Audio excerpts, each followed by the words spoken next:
all of you understand the previous class I took in the concept of scheduling algorithm. In that algorithm, I already discussed for FCFS and SJF. The remaining two algorithms, now I am going to explain now. The algorithms are priority scheduling and round robin. Okay, let us go for the session.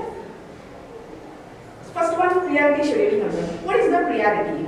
In all the CPU scheduling algorithm, each process can be allocated for the CPU based on one constraint. The same thing can be applied for this priority-based scheduling also. In this process, each process before the algorithm we discussed, I will mention only for the number of process or the what are the process P1, P2, P3. Then each and every process need for the CPU burst time. That only mentioned. In this priority scheduling algorithm, we should assign the priority for each and every process. Based on the priority only, that process going to access the CPU. Okay, so that's why it can be called as the priority scheduling algorithm. So priority is associated with each process. So we should assign the priority for each and every process, and the CPU allocated to the process with the highest priority.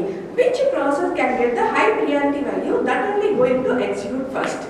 Okay, the next lower priority can be executed for the next time. Then when the equal priority can be allocated for the process, and in this situation the process can be executed in the manner of FCFS.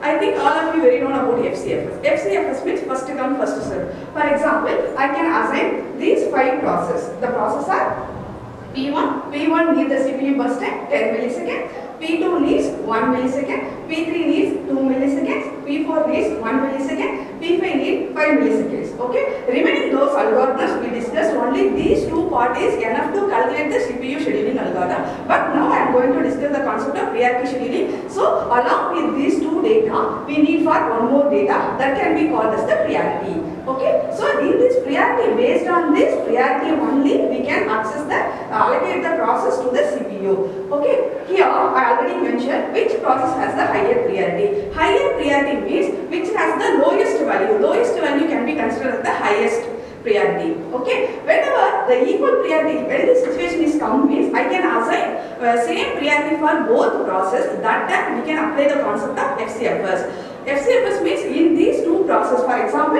P1 and P5 has the same priority. These two priority means which I have to assign first means P1. Why means P1 is first come to the ready queue. So based on the situation, we can use for the FCFS algorithm. Okay, so here we can explain this algorithm. So P1 process I allocate the priority 3, P2 1, then P3 4, P4 5, P5 2. So I said it, which is the higher priority, which is the lowest value can be considered as the highest priority. So in this priority scheduling, I can execute one first for P2. So P2 is the rank 1. So I can execute first. P2 needs the CPU burst time only 1 millisecond. So 0 to 1 millisecond, P2 will complete the task.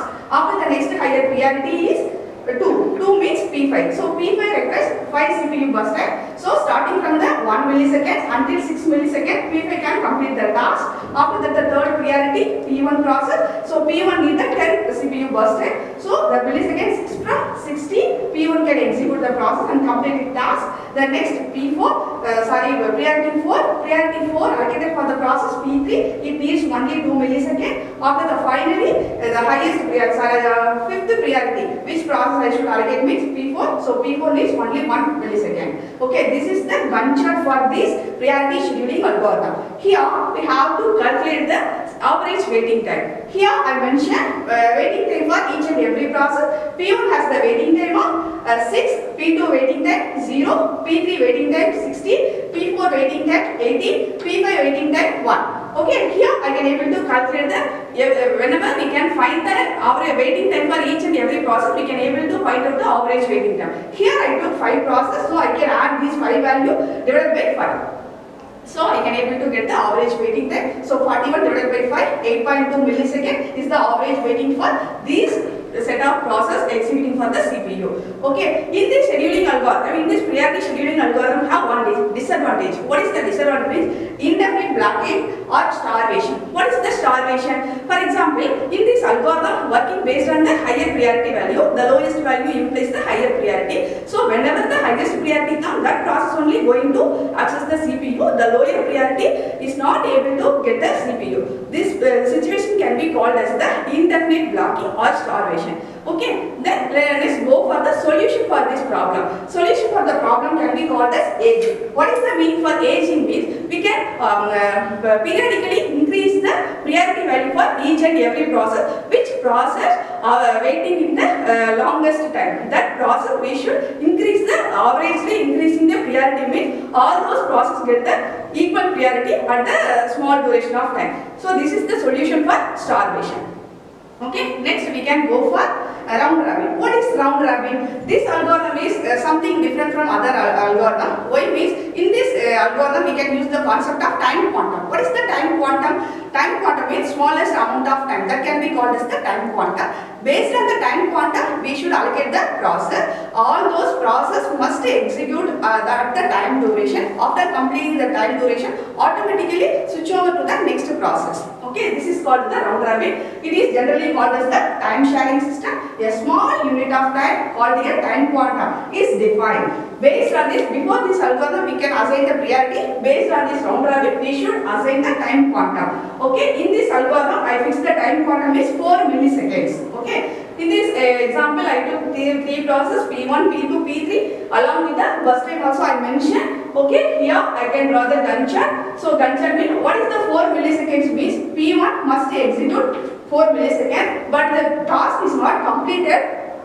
Then also it should be give to the CPU for the other process. After the executing of P2 can I execute the 4 milliseconds. After the completion or before the task can be finished, it must be switch over to the next process. Like the process, the round robin algorithm will works. Okay, here we can see the Gantt chart. I took the 4 milliseconds is the time quantum for this example. So P1 can allocate 0 to 4 milliseconds. Then P2 4. My time quantum is 4 milliseconds, but here the need only for 3 milliseconds. So that the process should complete it within the 4 milliseconds. Okay, so I can here 4 plus 3 7. After that P3 also CPU bus time 3 milliseconds. So 7 plus 3 10.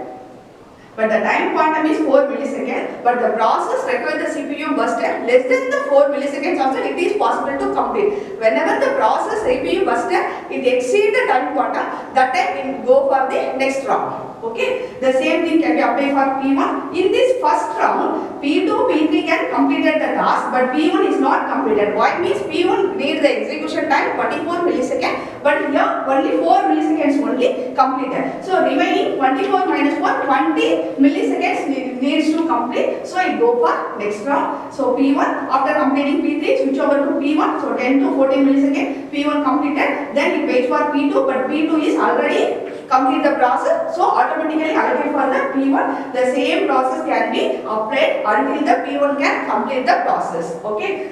After that, we can draw in the Gantt chart. We look for the average waiting time. So P1 the waiting time. P1 is here. It continuously start to execute before the 10 millisecond. In the 10 millisecond, the P1 also taking for 4 milliseconds. So 10 minus 4, 6 milliseconds for P1 waiting time. Then P2 4, P3 7. So 6 plus 4 plus 7 by 3 equal to 17 by 3. So 5.66 is the average waiting time for this round robin algorithm. Okay, I hope all of you enjoy my session. Also know about the priority scheduling and also round robin. Okay, thank you.